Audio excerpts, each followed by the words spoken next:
What's up guys, welcome back to my channel. If you're new to my channel, welcome to my channel. My name is Tony Brienne and my channel is all about beauty, fashion, and discovery. And if you guys want to see more content from me, please go ahead and click that subscribe button right now down below. Y'all, raise your hand if you're black and you watch The Bachelor. So, oh my god, y'all, we're gonna have to get into this Bachelor recap because your girl is pissed. My sis Brie deserved justice, okay? She deserves justice. But you know what? She didn't. We're gonna get into that, okay? We're gonna break down why Matt James, the first black bachelor, is a damn embarrassment to us all as black people. Y'all, I watched the latest episode and I just started typing. I have all my notes. If y'all saw my notes, I'm gonna be saying it here as well. I was just typing away. I have so many notes about this and why the Bachelor Matt James is a little suspect, and I'm not the biggest fan of him because he just keeps disappointing me. So without further ado, before you even watch this video, make sure you subscribe to my channel for more similar content like this because my channel is a commentary based channel and I'm sure y'all will love all my opinions and y'all will love to share y'all opinions in the comments as well. So let's just get that going, and without further ado, let's just get straight into the video. So as of this Monday, on the pre-season finale of The Bachelor season, what season is season 25, 27? Yes, of Bachelor season 25, Matt James, the first black bachelor, although he is not technically the first black bachelor, he is the first biracial bachelor, so let's make that clear. I know we keep saying black, but biracial people are not black. I'm gonna have a new video coming out about that because my opinions are very adamant and strong on that because it just gets messy, and Matt is the prime example of why it gets extremely messy when it comes to calling biracial people black. So Matt had 3 women to choose from. He had Michelle, who was a teacher from Edina, Minnesota, Brie, a communications manager who happened to quit her job to be on the show, and she's from San Francisco, California, and we have racist Rachel, a graphic designer from Cummings, Georgia. And you know what? I'm not gonna break down all the stuff that Rachel has done or what has come out about her. You know what? I'm gonna say a little spiel, but I'm not gonna get into the details and the nitty-gritty of it. But for one, Rachel was told to be bullying some white girl that happened to date a black guy. Her and her friends bullied her. That's what she came out on TikTok saying, the girl that was the victim. And she also was seen having a plantation party with some of her sorority sisters in 2018. Let's not get into this. But you know what also is really funny? The girls from Cummings, Georgia. You know who else was living in Cummings, Georgia where they were murdered? You know what? Allegedly. Pamela Horsford. Cummings, Georgia recently allowed black people to live inside their town, and this was all because of the citizens. So you mean to tell me racist Rachel isn't racist because she decides to put out some notice saying, I'm so sorry and I'm gonna be better? Chris Harrison was talking about this was years ago. He was talking about you could change years ago. She was young. Racist Rachel was 20 when this happened, when she was having a freaking plantation party.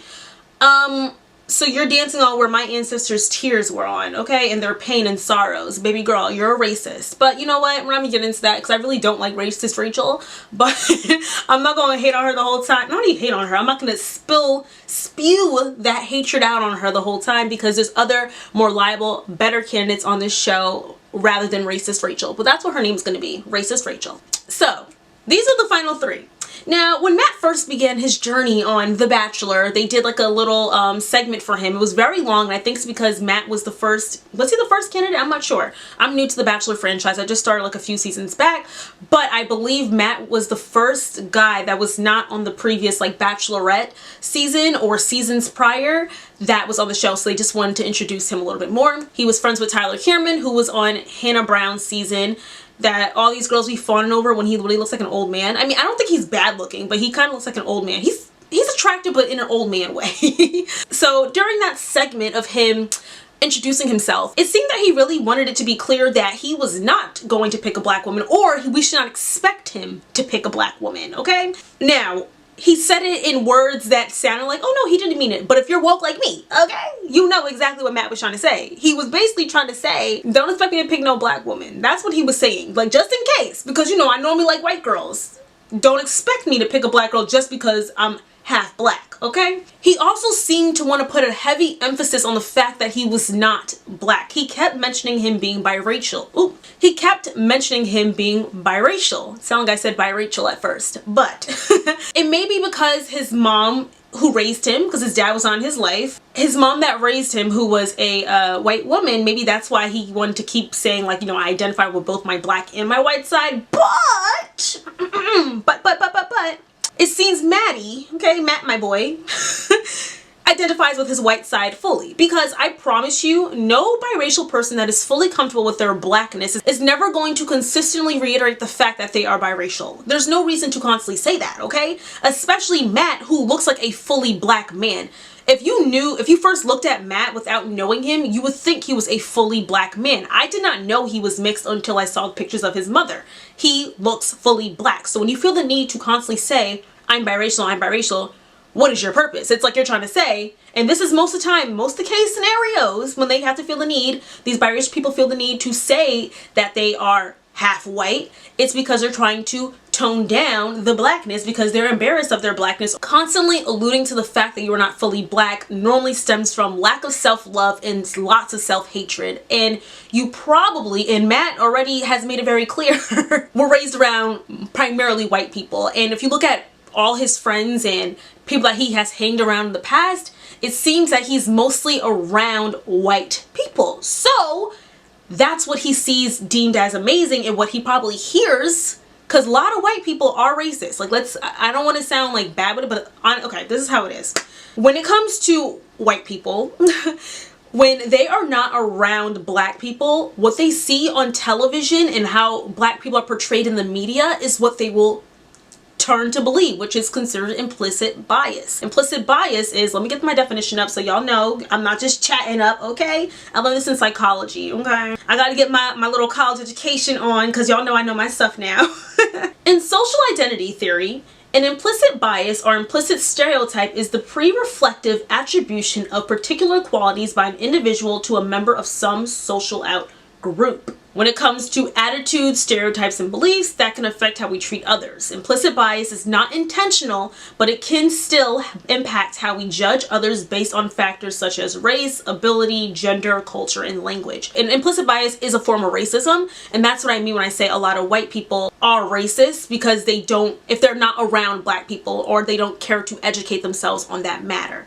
So that's who he is primarily around, and I'm sure he does have some implicit biases that were geared towards him that were negative towards his black side. So he likes to say, hey, I'm not fully black, I'm half black, so that means I'm half good, or whatever you want to call it, which is the half good is the white side of him, his mama, okay? But I will be honest, okay, this was honestly the most diverse cast that I have ever seen on The Bachelor. On The Bachelor, on every season that I've seen, and the first season I ever saw was Colton's season. I saw Colton and Peter, and now Matt. There's just a bunch of blonde girls with blue eyes named Hannah. Hannah and Sarah, that's all you see. And they always keep at least one black woman until the tail end that the guy clearly has no connection with. And then he cuts them off. It's because they keep them on as the token black girl to show that, hey, we have diversity. Hey, we're not racist. But the Bachelor franchise is honestly a racist franchise. Rachel's season, the first black woman Bachelor, Rachel Lindsay had the least viewed Bachelorette season, or I think the entire Bachelor franchise in history. And she was the first black woman Bachelorette.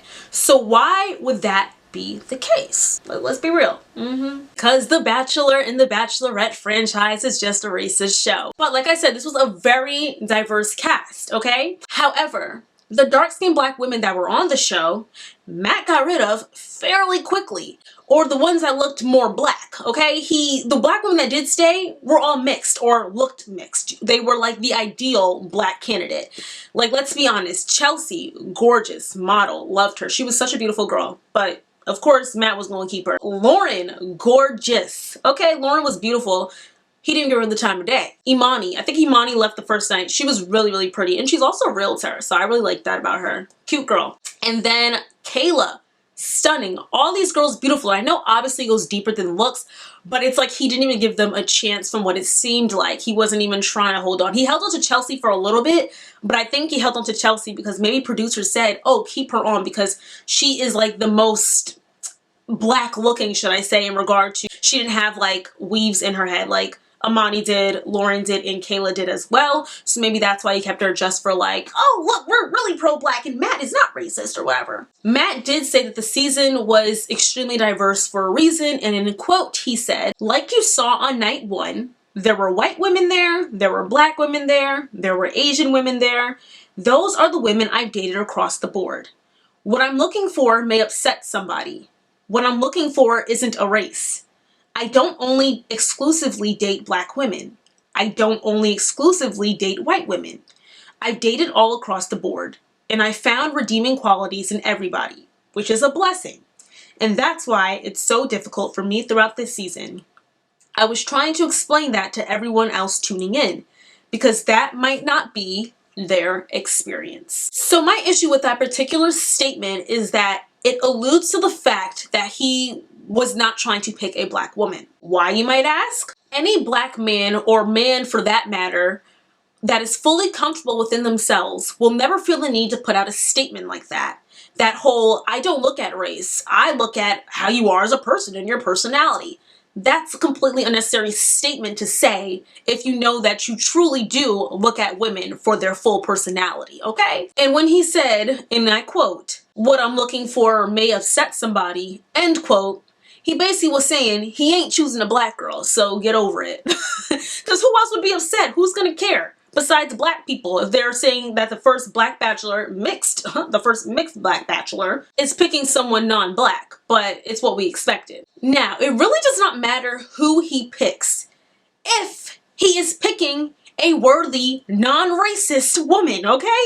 I was rooting for Abigail. I thought Abigail was very cute. She was adorable. She seemed very sweet, but he didn't pick Abigail. He threw Abigail to the side for some odd reason when it seemed they had a connection. But you know what Matt does? He picks the most racist one on the show. Baby, are you serious? Okay? So like I said, if Matt did not pick a black girl, it honestly did not matter. As long as it was a white, Asian woman, somebody that had a little bit of spice. And honestly, let me just say this also. The Asian women don't get any type of attention either. Those poor...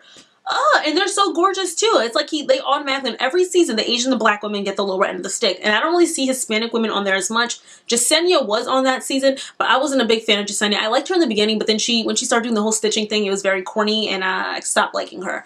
But yeah, you rarely see Hispanic women on the show. It is mostly like black and white women, but there's like 2 black girls and 2 Asian girls, and everybody else is white. And that's who they end up picking anyway. So back to racist Rachel, okay? Racist Rachel and Matt have zero connection from what it seems like. Now, I know we don't see every aspect of the show and of the dates, I get that, but I see so much more chemistry with Michelle and Bree than I have ever seen with Rachel.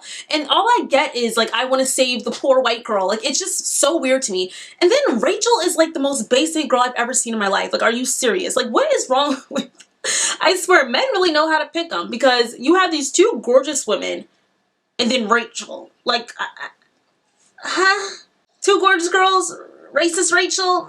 Nah, I'm confused, baby. What I get from it, from what this last episode showed, the episode that just came on this week, was that Rachel was trying to win, okay? As the girls are going on their overnights, the fantasy suites, Rachel's sitting there crying and talking about some, oh my god, like, I just don't know how his connections are with the other girl. Girl, worry about yourself. To me, it seems like I don't want to be rejected. I don't want to be turned down on national television. I want to win this show because I'm going to be embarrassed if I don't. So that's why I want to be with Matt. Talking about some, she can't live without him. Baby, y'all been on what, 2 dates if you count them all together while he was kissing and making out and sleeping with every other woman on the show? You know what you signed up for. Like, I'm confused, racist Rachel. Like, they all of a sudden had all these emotions these past 2 episodes when Rachel fell from the sky and fell flat on her face, and now all of a sudden it's like, oh my god, when I saw you fall from the sky, I was like, racist Rachel, I don't know what I would do without you. What? The girl fell from the sky. If anybody fell from the sky, I'm gonna run up to them and help them out. So did you fall in love with me too, Matt? Or did racist Rachel fall in love with me? I'm confused. Like, that made no sense. And then, okay, let's go then, all right? We're gonna get into this episode now. As racist Rachel is crying about all her dates and, oh my god, like, all of his dates, excuse me, all of Matt's dates, she wants to cry the whole time, but at the end, she got the best date. It don't sit right with me. There's 2 black women, well, 2 biracial women on the show left, but they look more black, so let's just say black women right now. 2 black women, 1 white girl. The white girl gets the better date. I don't know if that's right with me. Was it just me? Or am I just like going crazy? Because it just seemed a little weird. You got Matt rubbing expired butter all over Michelle. Then you have my poor sis Brie. I love Brie. She's so beautiful. But anyways. Then you have Brie getting nothing but splinters from laying in a dirty tent and then staying in the woods with the Blair Witch. But you get fireworks and then you get a 5-star hotel or a house. I don't know what the heck that was, but it was the best spot. And then you ended with fireworks? First of all, let's just get into this. Racist Rachel went on that date with nothing but an attitude and a tacky outfit. I'm so confused. She goes on there with her little stank attitude, and then she gets the fireworks, and she clearly was being extremely manipulative, okay? She basically gave him an ultimatum, like saying, like, if you don't pick me, like, I'm gonna leave, or I don't feel, like, comfortable. So she kind of forced him to say what he needed to say, like, in regard to, like, him saying, I'm in love with you, or I'm falling in love with you. That was manipulative as hell. Like, that was crazy what she just did. And then she's all giggly and smiling. I don't like that. But Matt, that's what you like, that's what you want, then you get that. I guess that's what he does, and that's who he decides to pick on. Then Matt talks about he loves everything that Rachel embodies. Basic? That's all she embodies is basic and racism? That's what you want? In Cummings, Georgia, where they used to lynch black people for fun until the 1970s and 80s? Baby! Ooh, not cute. But you know what? If that's what you like, that's what you like. What really did not sit right with me was the fact that he sent Brie, the best woman there, home. Now, I love Michelle. I love you, Michelle, but Brie got my heart, and I'm just very offended. And I saw that Twitter was very offended that he sent Brie home. Brie, who quit her job for him, for Matt with the dry lips. Let me stop. Matt seems like a nice dude, but he getting on my nerves this season. You sent my girl Brie home, who slayed. First of all, she looked darn good that night, okay? She came in at the rose ceremony looking like a snack. She looked beautiful. You send Brie home? Brie? But you keep racist Rachel? I have never in a million years seen anything like that. Like, are you kidding me? Every season, The Bachelor does some dumb stuff from what I've seen, okay? They've done something really dumb. What I also noticed with Matt was that Serena P clearly did not want Matt, but that made him want her more. He was boohoo crying over this girl. But you know what? Anybody that's with Matt has a lot of issues from what it seems like. He has daddy issues. He has commitment issues. He seems to constantly fawn over women that are very manipulative. It's really weird. So Brie and Michelle for a fact dodged a bullet. I already know Michelle's not gonna win, but that's fine. And that's why I call it winning, because it's like competition. I think only one person has ended up staying with the woman that they chose in Bachelor history. So that's like 4%, okay, of every single Bachelor. Only one person has stayed with somebody that they picked. Everybody else either went back to some girl from one of the other contestants, or they completely stepped out of it and they just obviously did it for the money. And I think it's honestly really hard to pick somebody that you're falling in love with so quick. I think that's hard to do in like 2-3 months. So I think that's why they always end up picking the wrong person. And it looks like Matt and Rachel, racist Rachel, are not even together anymore after the news broke about her racist past and her racist history. But if they did last and all the rumors are incorrect, maybe they'll have their wedding on a slave plantation. So those are all the reasons why Matt James, the first Black Bachelor, is embarrassing. And I am just very excited to see what happens, what the turn of events are. I already know that racist Rachel's gonna win, but I'm gonna watch it anyway because I want to see how the ending goes and what comes out on social media. It's gonna be very entertaining. But yeah, let me know your opinions on racist Rachel, Matt James, who he picks, and all the ghetto-ness of The Bachelor, okay? I would love to know. And I will see you all in my next video. Don't forget to like, comment, subscribe, and share. And yeah, the tea was hot, but Matt James was weak. No. I'll see you all in my next video. Love you guys. Bye. Mwah.